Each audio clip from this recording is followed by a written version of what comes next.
오늘 우리에게 주시는 하나님 말씀 이사야 52장 13절에서부터 15절까지 봉독해 드리겠습니다.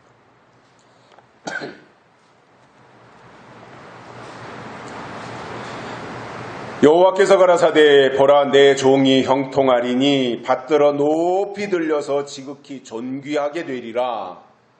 이왕에는 그 얼굴이 타인보다 상하였고 그 모양이 인생보다 상하였으므로 무리가 그를 보고 놀랐거니와 후에는 그가 열방을 놀랄 것이며 열왕은 그를 인하여 입을 봉하리니 이는 그들이 아직 전파되지 않은 것을 볼 것이요 아직 듣지 못한 것을 깨달을 것임이라 하시니라. 아멘.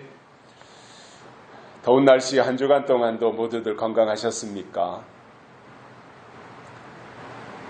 한 3주 정도 유튜브가 제대로 안 돼서 좀 어려움이 있었는데 그래도 오늘은 그전처럼 잘 되고 있습니다. 그리고 지난주에 또 계기가 되어서 저도 쓰고 또 우리가 유튜브 예배 중계하는 데도 필요해서 괜찮은 컴퓨터를 하나, 노트북을 구입했습니다. 가격이 좀 나가는 거예요. 한 240만 원 정도 되는 거니까 특별히 이제 우리가 지장은 없지 않을까 이렇게 생각을 합니다. 오늘부터 그 컴퓨터로 바꿔서 쓰려고 했는데 아직 여러 가지 설치할 것들이 많아가지고 그냥 뭐 노트북 있다고 쓰는 것이 아니라 하나하나 앱을 다 깔아야 되고 이런저런 필요한 것을 그 컴퓨터 안에다가 설치를 해야 되기 때문에 이제 다음 주 중에 마무리해서 또 필요할 때마다 더 좋은 화질과 영상을 통해서 하나님께 영광 돌릴 수 있도록 이렇게 준비를 하도록 하겠습니다.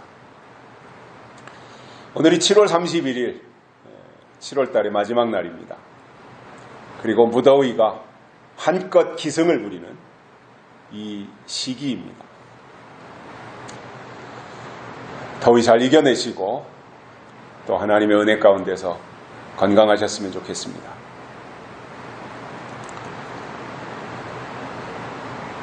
형통이라는 단어를 아마도 다 좋아하실 겁니다.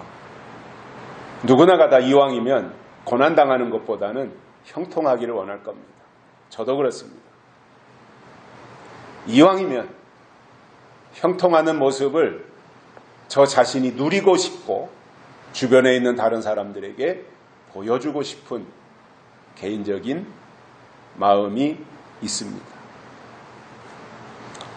그러나 안타깝게도 이 세상에 태어나서 살고 있는 모든 사람은 예외 없이 크고 작은 고난과 고통 그리고 아픔이 있게 마련입니다.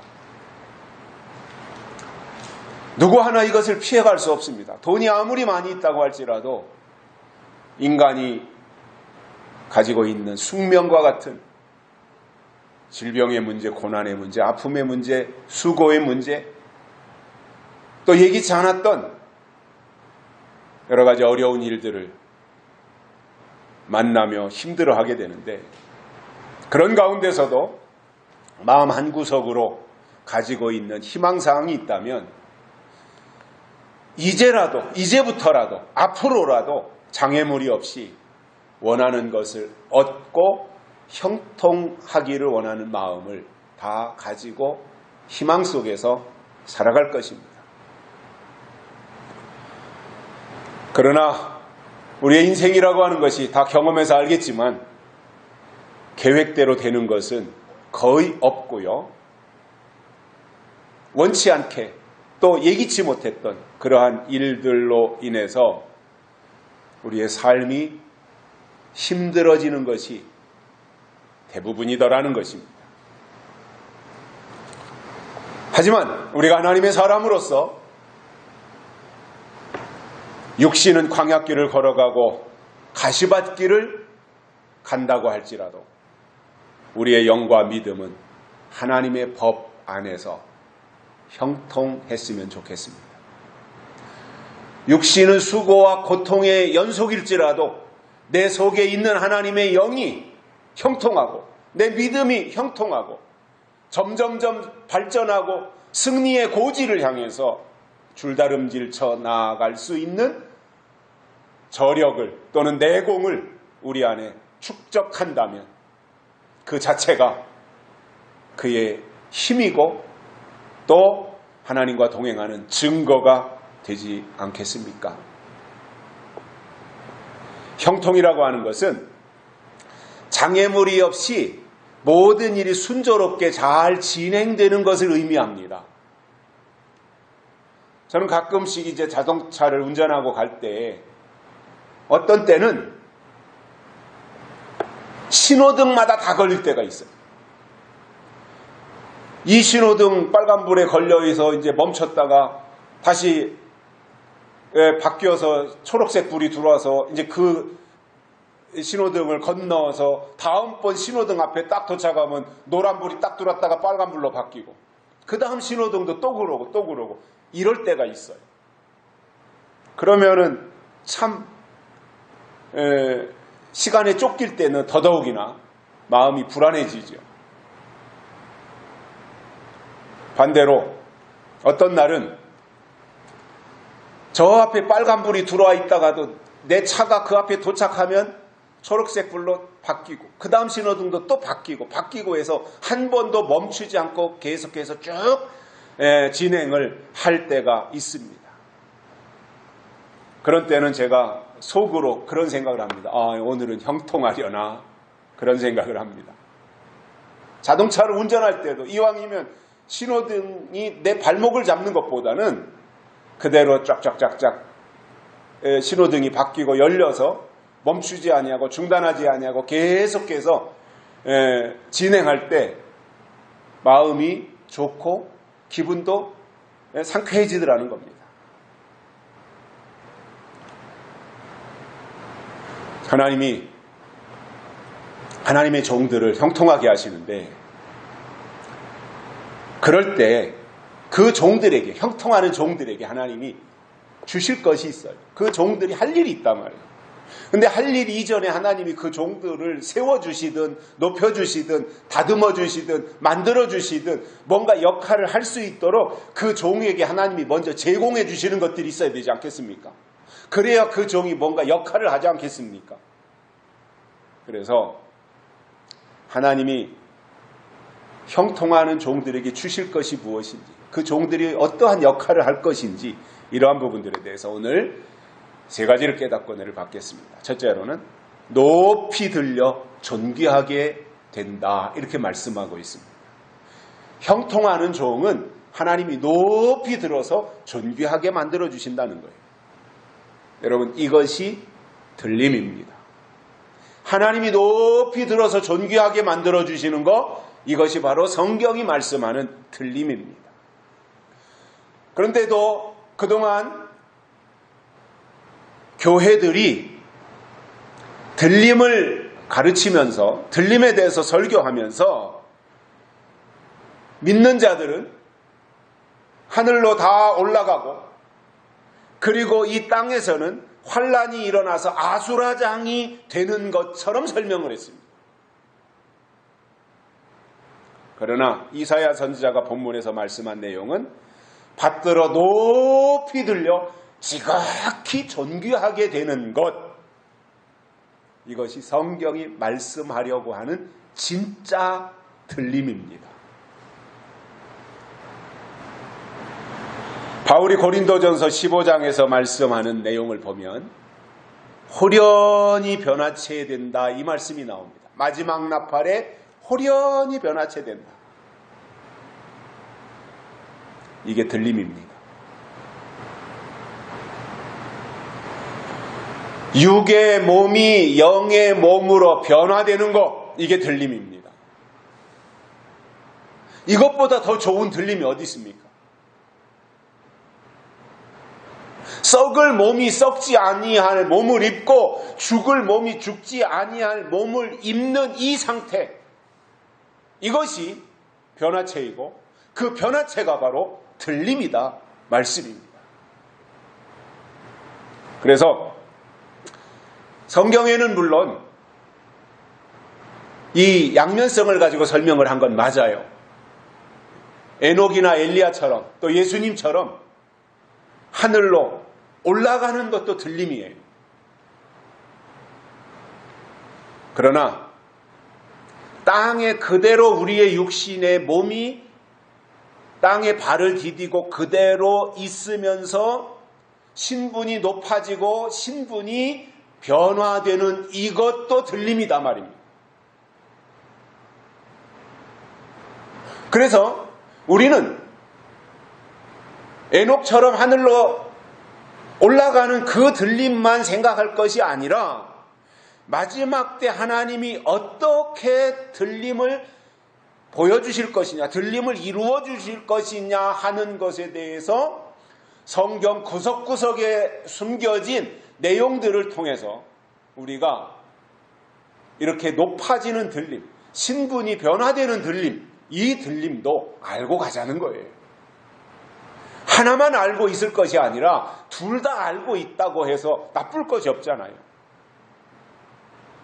바리새인들처럼 율법만 알고 있을 것이 아니라 예수님이 오셔서 시작하실 복음시대, 은혜시대, 교회시대, 이것도 알고 있는 것이 더 중요한 거잖아요.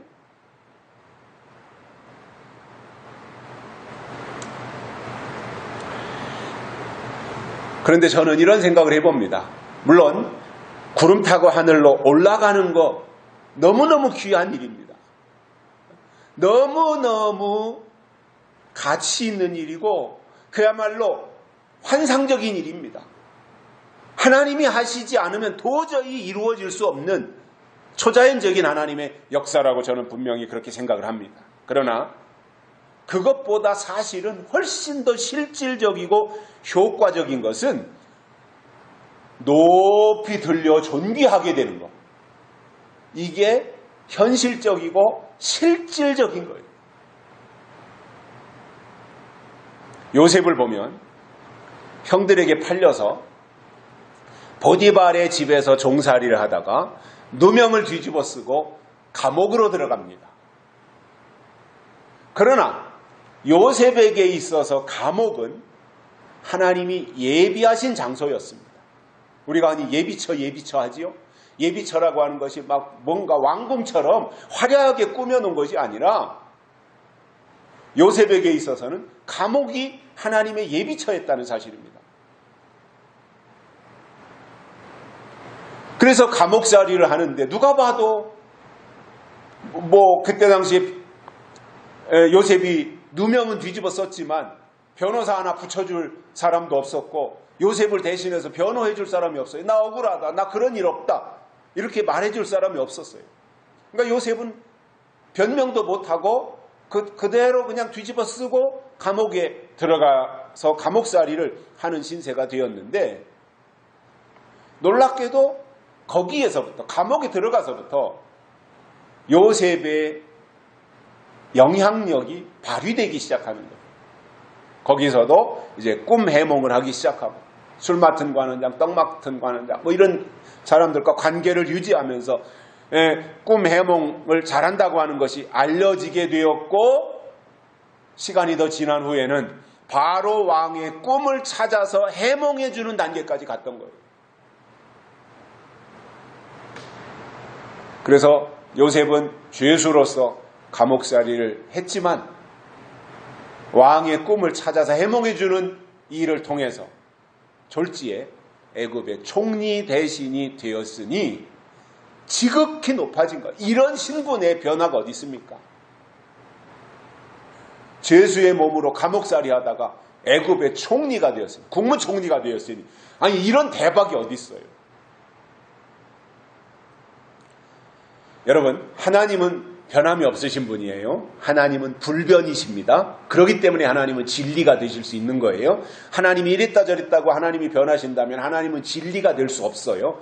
변하지 않기 때문에 하나님은 진리신데, 그러나 하나님 자신은 변함이 없으시지만 하나님이 일하시는 방법을 보면 때를 따라 새롭게 제시하시는 내용들을 우리가 성경을 통해서 발견할 수 있습니다. 구약에서는 할례를 받으라고 하셨습니다. 할례를 받으면 하나님의 백성이고 그들이 할 일을 다 한 거예요. 그러다가 신약에 와서는 세례를 받으라고 하신 거예요. 그러니까 구약에 살던 사람이 이제 과도기가 있잖아요. 섞였던 이제 구약과 신약이 섞이는 시대가 있잖아요. 그러니까 그 시대에 할례를 받은 사람들을 향해서 세례를 받으라고 하니까 이것에 대한 거부감이 생겼던 거죠. 특히 전통적으로 바리새인이나 유대인에 속해 있던 사람들은 거부감을 느끼는 거야. 우리가 아브라함의 자손이고 할례 받았는데 우리 보고 또 세례를 받으라고 하는 것이 무슨 얘기냐 도대체. 그건 뚱딴지 같은 얘기가 아니냐. 이렇게 하면서 이제 거부하기 시작했던 거죠.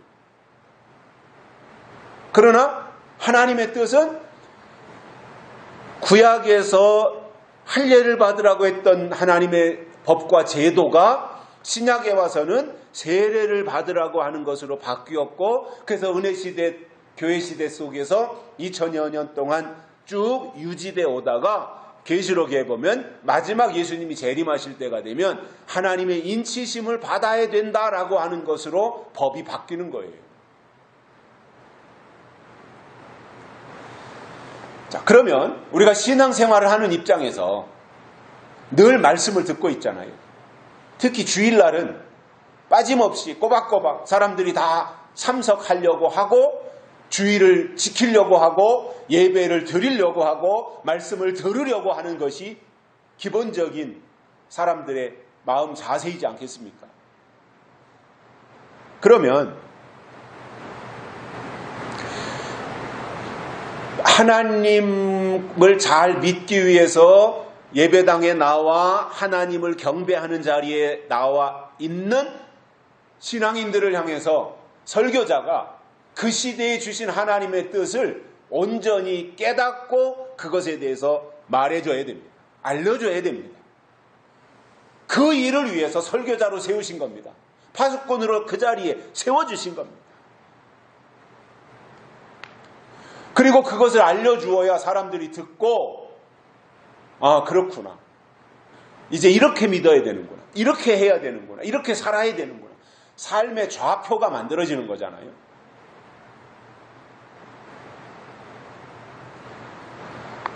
성전의 유래도 보면 마찬가지로 성경에 나타나고 있는데 모세 때 출애굽하고 나서 광야에 나와 임시로 지었던 장막성전이 있었습니다. 그건 천막으로 만든 거예요. 왜냐하면 그때 당시에 광야 생활이라는 것은 계속 이동하니까 이동할 때마다 천막을 거두어서 다시 새로운 곳으로 가면 천막을 치고 거기서 하나님께 제사 지내는 그 역할을 감당했었는데 이것이 광야 시대가 끝나고 나서는 솔로몬 때 가서 솔로몬 성전으로 바뀌어요. 건물을 지은 이제 천막 성전은 끝났고 건물 성전으로서 솔로몬이 성전을 지어서 솔로몬 성전으로 바뀌고 후에 가서 스룹바벨 성전으로 다시 변하고 그 스룹바벨 성전이 나중에 헤롯 성전으로 바뀌어지는 이 모습들을 우리가 성경을 통해서 역사를 통해서 알 수가 있습니다. 신약에 와서는 마가다락방에 성령이 임한 이후에 그리스도의 몸을 구성하기 위한 지체들의 모임으로 교회를 세워주셨습니다. 그리스도의 몸으로서의 교회였던 것입니다. 그렇다면 그때그때 주시는 하나님의 제도, 하나님의 시스템 안에 있어야 되는 거예요. 아니 뭐 건물 성전이면 되지 무슨 또 뭐 교회가 필요해? 아니 천막 성전이면 되지 거기에 지성소가 있고 거기에 법궤가 있었는데 무슨 건물 성전이 필요해? 이렇게 하면 안 된다는 거예요. 천막 성전을 주셨을 때는 천막 성전이 하나님의 뜻이에요. 건물 성전을 주셨을 때는 건물 성전이 하나님의 뜻이에요. 교회를 세워주셨을 때는 교회가 하나님의 뜻인 거예요. 조심스럽지만 구원도 똑같습니다. 은혜 시대에는 예수님을 나의 주 나의 하나님으로 믿기만 하면 구원의 반열로 들어갈 수 있었습니다.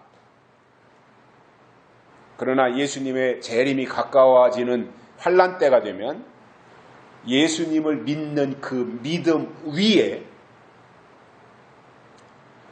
마음의 성전이 지어져야 됩니다. 단순히 교회 다니고 나 예수님 믿어, 나 하나님 믿어, 이 고백 단계에서 더 업그레이드 되어져서 내 마음이, 내 몸이 하나님의 성전이 되는 이 단계로 가야 한다는 말입니다.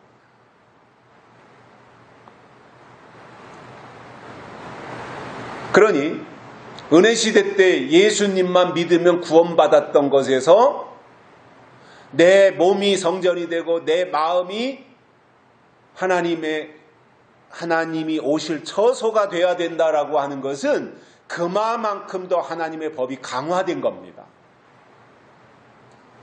그렇다면 더 큰 법을 지키기 위해서는 우리도 더 커져야 되고 우리도 더 역량을 키워야 되고 우리의 깨달음이나 우리의 이해력이나 이런 것들이 더 업그레이드 돼야만 되는 거잖아요. 우물 안에 개구리처럼 있으면서 아예 법이 바뀌거나 말거나 무슨 상관이야? 나는 여기서만 이대로 살 거야. 그러면 그 사람이 바보인 거예요.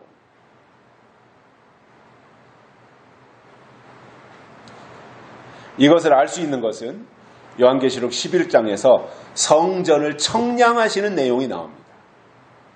계시록 11장에 보시면 또 내게 지팡이 같은 갈대를 주며 말하기를 일어나서 하나님의 성전과 제단과 그 안에서 경배하는 자들을 청량하되 성전 밖 마당은 청량하지 말고 그냥 두라 이렇게 말씀하셨습니다. 그러므로 요한계시록이 이루어지는 시대에는 자기 건물을 가지고 있는 교회가 되었든 아니면 상가에서 새 들어있는 교회가 되었든 그것이 중요한 것이 아니라 심령에 하나님의 성전이 지어져야 하나님이 그것을 청량하시고 합격 여부를 판정하신다는 말입니다. 건물교회를 청량하시는 것이 아니라 심령교회, 마음의 성전이 어떤가, 제단을 그리고 거기에서 제사하는 자들을 청량하신다 이렇게 말씀하고 있습니다. 지금 시점에서 하나님을 믿는다고 말하는 분들이 당연히 신학적으로 건전하고 정상적인 교회를 통해서 믿음 생활해야 되는 것은 당연한 일입니다. 신학적으로 건전한 교회에서 신앙생활해야 되는 것 당연한 겁니다. 이건. 그러나 그것으로만 만족할 것이 아니라 하나님이 청량하실 심령 성전이 잘 수축되고 있는지 내 성전 한 구석이 행여나 무너진 곳은 있는 것이 아닌지 그래서 무너진 곳이 있다면 그 성전을 다시 수축해야 되는 것은 아닌지 보수를 해야 되는 것은 아닌지 성전이 청결한지 그리고 내 성전 안에 심령 성전 안에 하나님의 법궤가 하나님의 말씀이 자리 잡고 있는지 이런 것에다가 비중을 두고 신앙생활을 해 나가야 된다는 말이에요. 여러분 성경이 말씀하시는 들림이라고 하는 것은 높이 올리시고 존귀하게 만들어주는 것이기 때문에 굳이 하늘에 떠다니는 저 구름에 올라타는 것과는 상관이 없이 하나님이 그에게 권위를 부여해 주셔서 그로 하여금 영향력이 극대화되게 만들어 주시는 이것이 들림이다 말입니다. 그러면 하나님은 이처럼 존귀한 자로 만들어 주시겠다고 하는데 하나님을 믿는다고 하는 사람들은 존귀나 들림에 관심이 없다는 게 문제가 되는 거예요. 생각해 보십시오. 요즘 이단 말고 정상적인 교회에서 들림을 말하는 교회가 있습니까? 물론 제가 전수조사는 안 해봐서 몰라요. 최근 들어서는. 그러나 어쩌다 유튜브를 통해서나 이렇게 우리나라를 대표하는 몇몇 교회들 메시지를 딱 점검해보면 시대에 대한 말씀이 없어요. 들림받아야 된다고 하는 이 내용이 없어요. 정말 중요한 것은 이 부분인데 변화체되는 호련히 변화체되는 이 들림을 설명해서 이 방향으로 신자들이 나아가도록 방향을 제시해야 됨에도 불구하고 그것은 누락시키고 있더라는 거예요. 제가 어렸을 때는 대부분의 교회가 설교 때마다 들림받아야 된다는 말을 했습니다. 특히 부흥 강사님들이 오셔서 부흥회를 했다고 하면은 일주일 동안 완전히 사경이죠. 월요일 저녁부터 토요일 새벽까지 이빠이 하는데, 그때는 그야말로 인맞아야 되는 이야기, 휴거돼야 되는 이야기, 들림받아야 되는 이야기, 대환란을 어떻게 이겨내는지, 예수님을 어떻게 맞이하는지, 다시 오시는 예수님이 어떻게 오시는지, 이런 것에 대한 내용으로 풍부했습니다. 물론 시간이 지나서 한 50년 이렇게 지나는 과정에서 지금 돌이켜보면 그때 그분들이 5, 60년 전에 말씀하신 내용들이 현실감이었고 성경과는 조금 다른 부분도 있지만, 그러나 그분들의 중심은 예수님이 다시 오신다, 임박한 예수님의 재림을 강조하면서 그 다시 오시는 예수님을 맞이할 수 있도록 우리가 어떻게 준비할 것인가, 신부단장을 어떻게 할 것인가, 여기에다가 초점이 맞춰져 있었던 거예요. 그리고 그때는 신앙이 살아있었어요. 그때는 교회가 살아있었어요.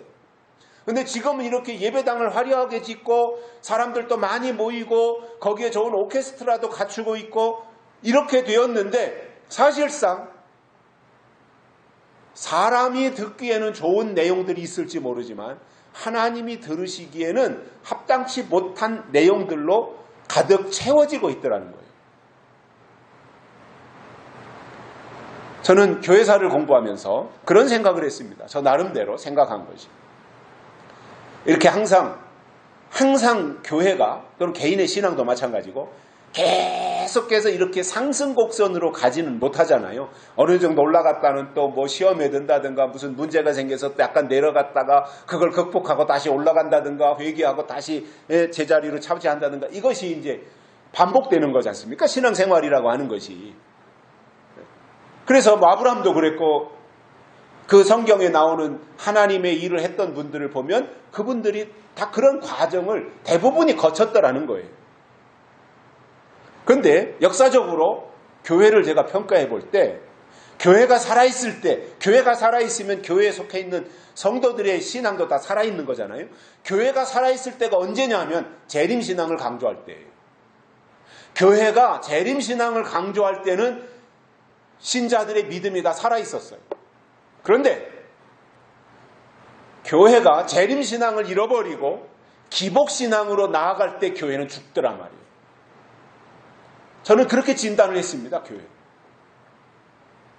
그렇다고 우리가 시한부 종말로 날짜를 정해놓고 몇 년 몇 월 며칠 날 예수님이 재림하신다, 이렇게 갈 필요는 없지만 방향은 임박한 예수님의 재림, 예수님이 곧 오신다. 사도 바울의 설교도 보면 사도 바울의 설교가 위대한데 최고의 목회자의 최고의 설교자가 사도 바울이잖아요. 그래서 바울 서신을 연구해 보면 바울 서신의 핵심이 뭐냐면 예수님이 곧 오신다, 이 내용이 하나 있고, 또 하나는 예수님이 아직 안 오신다. 곧 오신다, 아직 안 오신다. 이것이 바울의 강조점이에요. 그러니까 대상에 따라서 강조점을 조금씩 달리했다라고 보는 거예요. 그러니까 저는 이러한 부분들은 필요하다고 보는데, 교회가, 왜냐하면 그 내용을 받아들일 수 있는 분량을 갖춘 사람들이 있지만 아직 미숙해서 그 내용을 받아들이지 못하는 사람도 있을 거 아니에요. 그러나 전체적인 방향은 재림신앙에다가 딱 놓고 내일 예수님이 오실 것처럼 살아야 된다고 하는 이 하나의 방편이 있을 뿐만 아니라 아직 더 예수님이 오시려면 시간이 좀 더 남아있다라고 하는 이 방향의 두 가지를 다 같이 생각하되 전체적인 통틀어서 보면 예수님의 재림이 임박했다라고 하는 부분들에 대해서는 우리가 충분히 강조할 필요가 있다라는 것을 저는 말씀드리고 싶은 겁니다. 제가 자주 설명을 드리지만 절대로 시한부 종말론으로 가면 안 됩니다. 계시록을 하는 사람들이 절대로 시한부 종말론 가면 안 됩니다. 그건. 시한부 종말론으로 가는 순간 끝난 겁니다. 그건. 왜냐하면 시한부 종말론은 성경적이지 않기 때문입니다. 그러나 임박한 재림을 우리가 생각하고 그 방향에 맞추고 모든 것을 우리가 다시 오실 예수님에게다가 맞추고 가는 것은 건전하면서도 지혜로운 방법이다.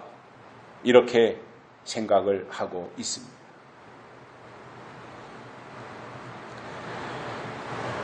우리는 예수님이 다시 오시는 그날 가서 부끄러움을 당하는 자들이 되면 안 되고 하나님의 손에 붙잡혀서 높이 들려 존귀케 되는 그러한 믿음의 사람이 되어야 되겠다고 하는 것이 저의 마음이고요. 두 번째로는 열방이 놀래고 열왕은 입을 봉하게 될 것이다 이렇게 말씀하고 있어요. 형통하는 종이 나타나면 이렇게 된다라는 거예요.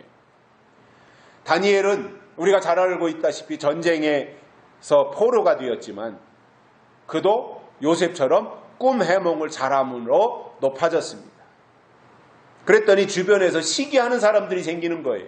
적당히 높아지면 시기하는 거예요. 아주 높아지면 시기하는 사람도 없는 거예요. 경쟁자가 없어지는 거니까 아주 높아지면. 그러나 조금 높아지면 시기하는 사람들이 생기는 거예요.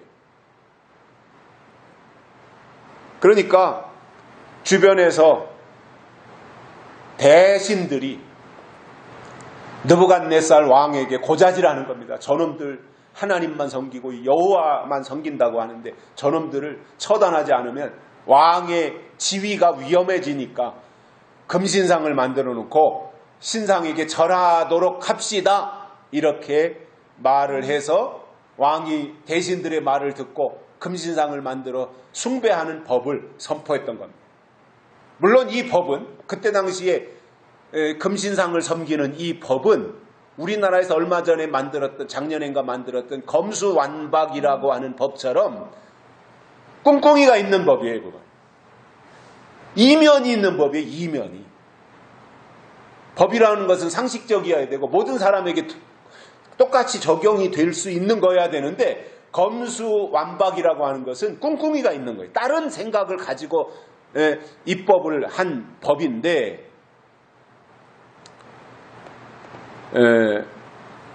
그 금신상을 섬기는 법은 다니엘을 잡기 위한 목적으로 만든 악법이었던 겁니다. 그러니 다니엘을 볼 때 다니엘의 과정만 놓고 보면 전쟁 포로로 잡혀갔죠. 다니엘이 왕족인데도 불구하고 전쟁 포로로 잡혀갔지요. 거기서 종살이를 하고 있지요. 그리고 이제 누명을 뒤집어 쓰고 죽음의 단계까지 이르게 되는 그 과정들을 쭉 볼 때 다니엘도 과정만 보면 형통하는 사람이 아니에요. 그러나 결과를 보면 다니엘이 형통하는 사람이었다라고 하는 것을 알 수 있고 열방이 놀래고 열왕이 입을 봉하게 되는 모습을 다니엘이 보여줬던 것입니다. 여기서 열방은 여러 나라를 말하는 거예요. 여러 나라. 열왕은 여러 나라의 왕이라는 뜻이에요. 구약성경에 열왕기가 나오죠. 열왕기상, 열왕기하. 그것이 뭐예요? 여러 나라의 왕들 이야기라는 말이에요. 열왕기. 왕들의 이야기.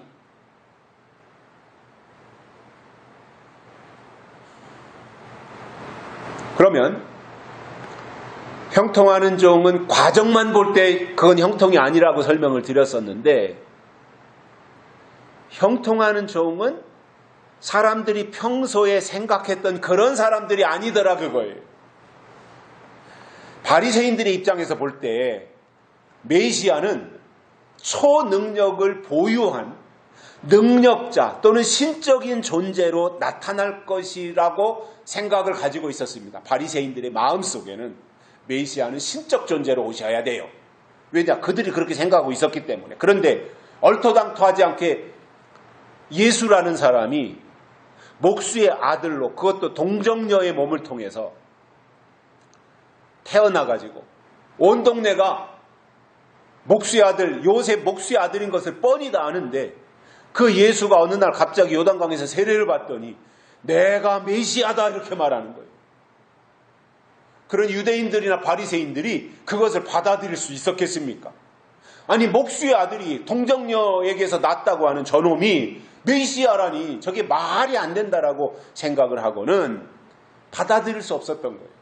왜냐하면 그래도 신분이라도 그럴듯하고 출신 성분이라도 좋고 뭔가 그에게 이렇게 좀 권위도 있고 누가 보더라도 아우라도 이렇게 느껴지고 이러한 모습이 보여야 되는데 예수님을 보니까 이사야서 53장에서 보면 마른 땅에서 올라오는 줄기 같다 그랬고 이게 쇠약해가지고 누구 하나 그를 메시아로 인정할 만한 구석이 예수님 속에 없었습니다. 그런데 사람들이 그런 분을 메시아로 인정하기가 쉬웠겠습니까? 아니 우리 같은 사람도 지금 현실에서 누군가가 특별한 사람이 나타나서 특별한 말을 하고 다닐 때 뭔가 이렇게 참 갖춰진 사람이 그래도 근사한 자리에서 옷이라도 제대로 입고 그래도 연단에 서서 뭔가 이렇게 큰 소리든 조용한 소리든 이렇게 말을 할 때 저 사람 한번 말 들어볼 만 하겠네 이렇게 되는 거지 꾀질세 해가지고 그냥 누더기 진 옷을 입고 머리도 안 감아가지고 그냥 이렇게 돌아다니는 사람이 세수도 안 해가지고 꼬질꼬질한 그 상태로 돌아다니면 그의 하는 말을 누가 듣겠습니까? 정신 빠진 정신병자로 생각하지 그 말을 누가 듣겠습니까? 바꿔 생각하면 2000년 전에 바리새인들이 예수를 메시아로 인정할 수 없었던 것이 이해는 돼요. 그들의 심정이 이해는 된단 말이에요. 왜냐하면 나름대로 메시아관을 그들이 그려놓고 있었잖아요. 메시아관을. 하나님의 아들은 이런 정도의 사람일 것이다. 이런 정도로는 오셔야 된다. 메시아가 오실 때는 적어도 이렇지 않겠는가라는 나름대로의 메시아관을 가지고 있었던 거예요. 그들이. 그런데 얼토당토하는 목수의 아들 주제에 자기가 메시아라고 하니까 신성을 모독했다고 뒤집어 씌워가지고 십자가에 못 박아 죽인 겁니다. 그 당시에 바리새인이나 또는 유대인들의 입장에서는 예수님은 메시아가 아니라고 이미 결론을 내렸던 겁니다. 예수는 메시아가 아니야. 저 사람은 신성을 모독한 사람이야.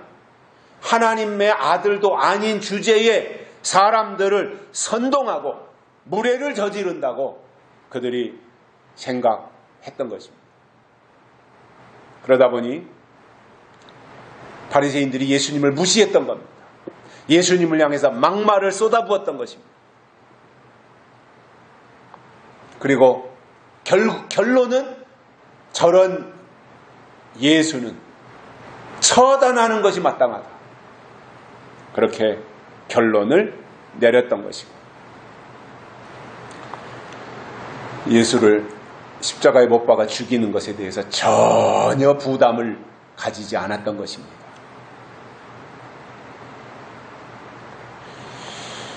그러나 예수님이 메시아라고 하는 것은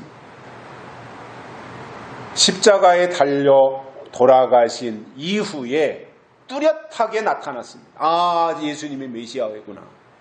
이것이 예수님이 십자가에 달려 돌아가신 이후에 3일 만에 부활하심으로 드디어 예수는 하나님의 아들이시구나 하는 것이 이제 설명이 되기 시작하는 거예요. 이해가 조금씩 되기 시작하는 거예요. 그리고 40일 동안 제자들과 함께 부활하신 이후에 계시다가 제자들이 보는 가운데서 하늘로 승천하셨습니다.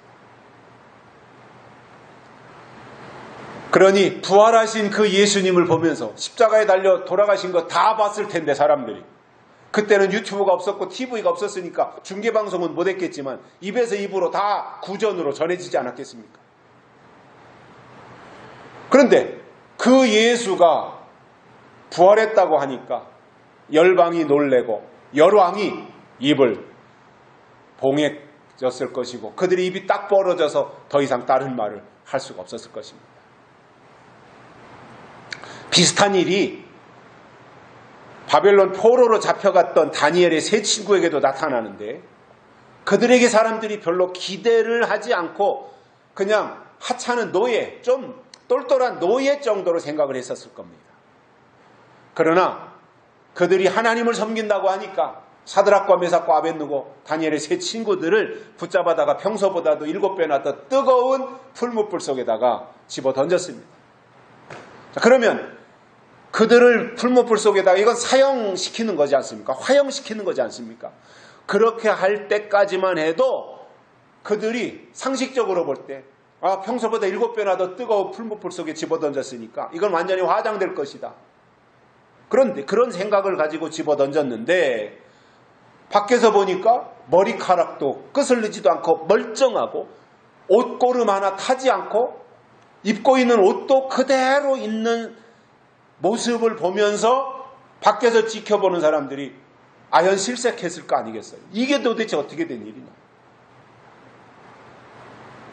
그리고는 풀무불에서 끄집어 낸 것이죠. 아마도 그 모습을 보면서 모든 사람들이 다 놀래 나자빠졌을 거예요. 이게 도대체 어떻게 된 일? 이해가 안 되는 거죠, 상식으로는.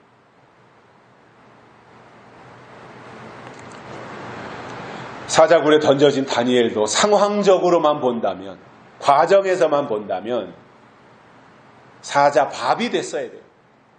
굶주린 사자 굴에 집어던졌으니 사자 밥이 되는 게 마땅한데 다니엘은 멀쩡한 모습으로 사자 굴에서 건집을 받지 않습니까? 그 모습에 방백들이나 박사들이나 왕족들이나 아니면 느부갓네살 왕이나 얼마나 화들짝 놀랐겠습니까?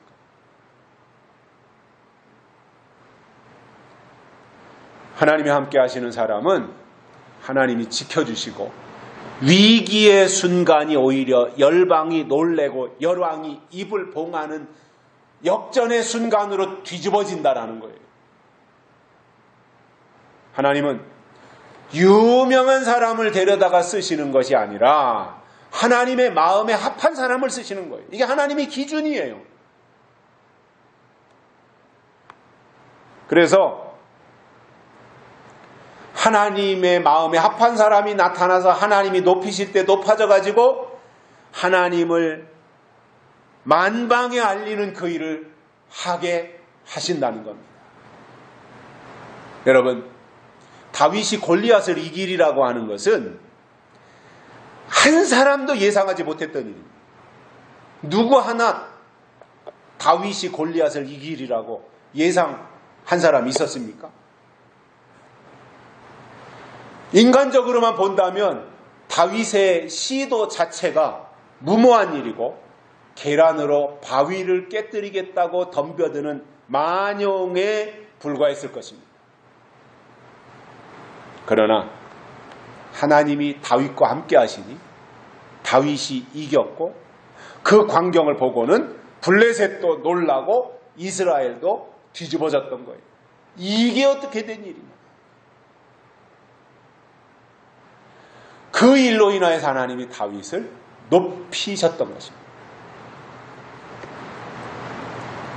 저의 바람이 있다면 어떤 경우도 좌절하거나 낙심하지 말고 끝까지 인내하면서 하나님을 의지하는 삶을 사시다가 하나님이 높이실 때 높아지고 열방을 하나님으로 인해서 놀래킬 수 있는 그러한 주인공이 되는 것입니다. 물론 우리의 힘이나 우리의 능력으로는 엄두도 낼 수 없는 일이지만 하나님만 바라보고 가다 보면 때가 되면 다니엘이나 세 친구들처럼 그리고 다윗처럼 하나님이 도구로 쓰시고 열방을 놀래게 하실 것입니다. 세 번째로는 아직 전파되지 않은 것을 보고 들을 것입니다. 아직 전파되지 않은 것은 예언입니다. 그 예언은 바로 요한계시록입니다. 형통하는 종은 그것을 먼저 보고 들을 것이라고 말씀하셨는데 이것이 형통하는 종에게 주실 하나님의 최고의 복입니다. 아직 전파되지 않은 것을 먼저 보고 먼저 듣는 이것이 하나님의 사람들에게 주실 최고의 복이라는 사실입니다. 그래서 저는 기독교가 복의 개념이 빨리 바뀌어야 된다고 생각을 해요. 기독교가 세속적으로 복하면 돈으로 연관 짓는 거예요. 복하면 출세하는 거로 연관 짓는 거예요. 그건 세속적 개념의 복입니다. 세상 사람들이 추구하는 복입니다. 영적인 사람들에게 복은 세상 사람들이 추구하는 것과는 달라야 된다는 겁니다. 교회 안에 머무르면서 우리는 하나님을 믿는다고 하면서 하나님의 사람이라고 자랑하면서 기껏 맨날 하는 얘기가 땅의 복이나 세상의 복이나 누가 좋은 차 타고 누가 좋은 집에 누가 큰 집에 이렇게 살고 그것만 가지고 평가한다면 그는 교회 다니고 있지만 세상 사람인 겁니다. 하나님의 사람은 가치가 달라요. 기준이 다른 사람들이에요. 그래서 물론 우리가 그 모든 것을 무시하고 초월하고 살자는 것이 아니라 이왕이면 노력하고 수고해서 좋은 집에서 살면 좋고 이왕지사 좀 더 좋은 차 타면 좋은 일이고 여유 있게 살면 더 좋은 일이고 그거는 맞지만 그것이 마치 복의 전부인 것처럼 생각하는 것은 문제가 된다는 거죠. 왜냐하면 그 이상의 복은 땅의 것을 복이라고 복의 전부라고 생각하면 그 이상의 복을 생각하지 않는 거예요. 영적인 복, 하나님이 주시는 그 복이 하나님이 형통하게 하셔서 형통하게 되는, 그래서 전파되지 않은 것을 보고 듣는 이것이 하나님이 우리에게 주실 진짜 복이라는 말. 남들이 보지 못하는 것을 먼저 보고 남들이 듣지 못하는 것을 먼저 듣고 남들이 말하지 않는 것을 먼저 말하고 남들이 깨닫지 못하는 것을 먼저 깨닫게 되는 그 상태, 이것이 얼마나 가치 있고 귀한 일이냐 말입니다. 마지막 때의 신앙은 계시록을 통해서 주시는 예언의 말씀을 읽고 듣고 지키면서 그 속에서 하나님의 뜻을 깨달아가는 것입니다. 자, 그러면 예언이라고 하는 것은 앞으로 될 일이고 장차 이루어질 일인데, 그것을 그 일이 이루어지기 전에 미리 보고 듣는다면 그의 신앙은 이미 예언의 말씀에 속해 있다고 하는 것을 입증하는 것이 됩니다. 요한계시록은 마지막 때가 되면 하나님이 하실 일이 무엇인지에 대해서 2000년 전에 사도 요한을 통해 반모섬에서 기록한 말씀입니다. 그래서 계시록은 될 일이고, 될 일이니까 약속이니까 우리가 예언의 말씀으로 믿고 따르고 있는데, 대부분의 사람들은 신앙생활을 하면서도 하나님이 하신 일에 대해서만 비중을 두고 신앙생활을 하고 있더라는 겁니다. 하신 일에만 비중을 두고 있더라는 것입니다. 예를 든다면 하나님이 천지를 창조하셨다, 하나님이 에덴을 만드셨다, 하나님이 사람을 창조하셨다, 하나님이 예수님을 이 땅에 보내주셨다, 하나님이 교회를 주셨다, 하나님이 성령을 보내주셨다, 이런 것들, 하나님이 과거에 하신 일에 대해서만 역사적 관점에서 들으려고 한다면 그 신앙은 함량 미달이 되는 겁니다.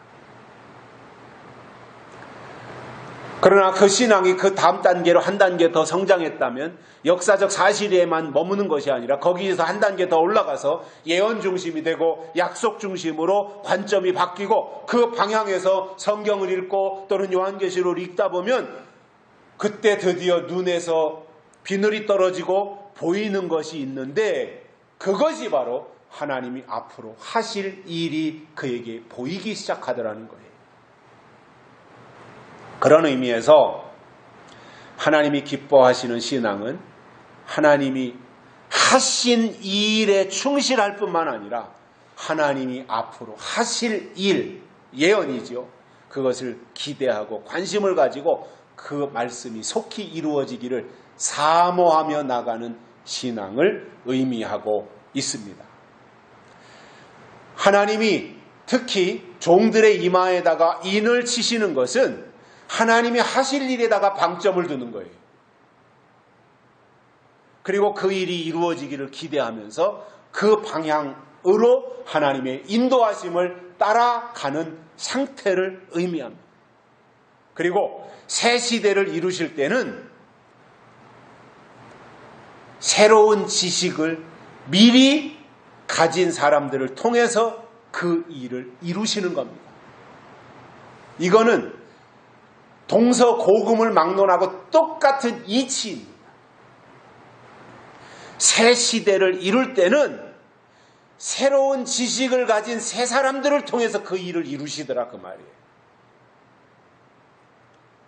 다시 말하면 때가 지나간 캐캐 묵은 과거의 지식으로는 하나님의 새 일을 이룰 수가 없다는 뜻입니다. 세상도 그렇잖아요. 세상 이치도 보면 우리나라도 얼마 전에 대통령이 문재인에서 윤석열로 바뀌었지 않습니까? 한 사람 바뀌었어요. 우리나라는 대통령 중심제이잖아요. 우리나라는 내각제가 아닙니다. 총리 중심의 내각제가 아니라 우리나라는 대통령 중심제예요. 모든 힘이 대통령에게 집중돼 있어요. 이게 대통령 중심제예요. 그 대통령이 5년 동안 문재인이 대통령 자리에 있다가 이제 5년 임기가 차니까 물러나고 윤석열이 국민들이 투표를 통해서 선거를 통해서 윤석열을 대통령으로 세웠습니다. 한 사람 바뀌었습니다. 그런데 그 자리가 얼마나 중요한지 문재인 때 일하던 사람들 뭐 청와대 수석이니 장관들이니 비서들이니 이런 사람들 다 물러나고 윤석열에 의해서 한동훈과 같은 사람, 이상민과 같은 사람 이러한 유능한 사람들을 새롭게 등용해서 요소에 배치해 나가지 않습니까? 그런 의미에서 하나님도 새 시대가 되면 새 사람을 등용해서 쓰시기 때문에 우리가 속 사람부터 점점 새로워지고 그리고 성경을 통해서 하나님에 대한 새로운 지식과 새로운 정보를 우리 속에 습득하고 내장하고 간직하는 것이 중요하다 그 말이에요. 아직 전파되지 않은 것은 새 소식입니다. 그리고 하나님이 앞으로 하실 일입니다. 하나님은 영적인 사람들에게 하나님이 하실 일들을 성경을 통해서 알려주시고 그것을 아는 사람들이 새 사람이며 하나님이 예비하신 시대에는 새 사람들이 들어가는 겁니다. 옛사람은 절대로 새 시대에 들어가지 못합니다. 그래서 새 사람으로 거듭나야 된다는 말입니다. 그래야 새 시대에 들어갈 수 있습니다. 결론으로 하나님은 형통하는 종들은 높이셔가지고 아직 전파되지 않은 것을 보게 하시고 듣게 하시고 그것을 또 더 나아가 전파하게 하신다는 거예요. 그렇다면 하나님의 뜻을 조금이라도 먼저 깨달은 저와 여러분들이 이 예언의 말씀, 하나님이 하실 일을 아직 전파되지 않은 것을 미리 본다 그랬으니 그것을 미리 본 사람으로서 그 하나님의 약속을 주변의 사람들에게 알리고 전파해서 더 많은 사람들이 이 하나님이 예비하신 자리에 들어올 수 있는 그 일에 저와 여러분들이 함께 쓰임받는 은총이 있기를 주의 이름으로 축복합니다. 살아계신 하나님 아버지 감사합니다. 오늘 또 우리를 불러주시고 하나님의 말씀을 듣게 해주셔서 감사를 드립니다. 형통하는 종에게는 할 일이 있고 그 일을 위해서 하나님이 그들에게 주실 것이 있다고 말씀하셨으니 우리가 그것을 보면서 우리가 하나님 앞에 형통하는 종이 되면 우리에게도 하나님이 주실 것이 있어서 그것을 통해서 하나님의 남은 일을 이루게 될 줄 믿습니다. 그 일을 감당하는 종들이 될 수 있도록 우리의 믿음의 방향을 다시 오실 예수님에게 두게 하시고 어떤 경우도 흔들림이 없이 재림신앙을 견고하게 지켜내는 저희들 되게 해 주옵소서. 다시 오실 예수님의 이름으로 간절히 기도드리옵나이다. 아멘. 찬송가 434장 부르시면서 헌금 드리시겠습니다.